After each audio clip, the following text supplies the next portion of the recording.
चला तर मग आज बनवूया आपण शेवची भाजी। तर त्यासाठी सुरुवातीला मी कढईमध्ये 3 ते 4 चमचे तेल तापायला ठेवले आहे। आता त्यामध्ये मी घालते जिरा आणि राई।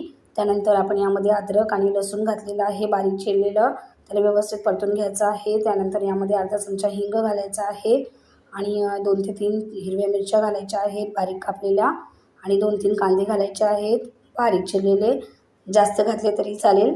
तर बारीक चिरलेले घालायचे आहेत, कांदा वगैरे बारीकच कापून घ्यायचा आहे। आता यामध्ये सुके मसाले घालायचे आहेत। अर्धा चमचा मी घेतला आहे गरम मसाला, अर्धा चमचा हळद, त्यानंतर 1 चमचा धने पावडर, त्यानंतर किचन मसाला 1 चमचा आणि लाल तिखट घातलं 1 चमचा।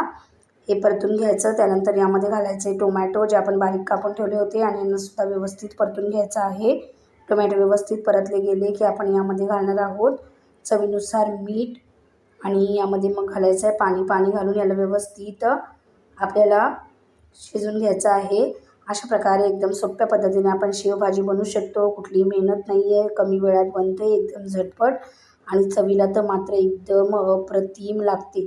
यामध्ये मी घातले आता थोडंसं पाणी घालून याला एक उकळी काढून घ्यायची आहे आणि त्यानंतर आपल्याला शेव घालून बस गरमागरम सर्व करायचं आहे। वरती कोथिंबीर घालायची थोडीशी बारीक चिरलेली आणि बस गरमागरम खाण्यासाठी एकदम तयार आहे।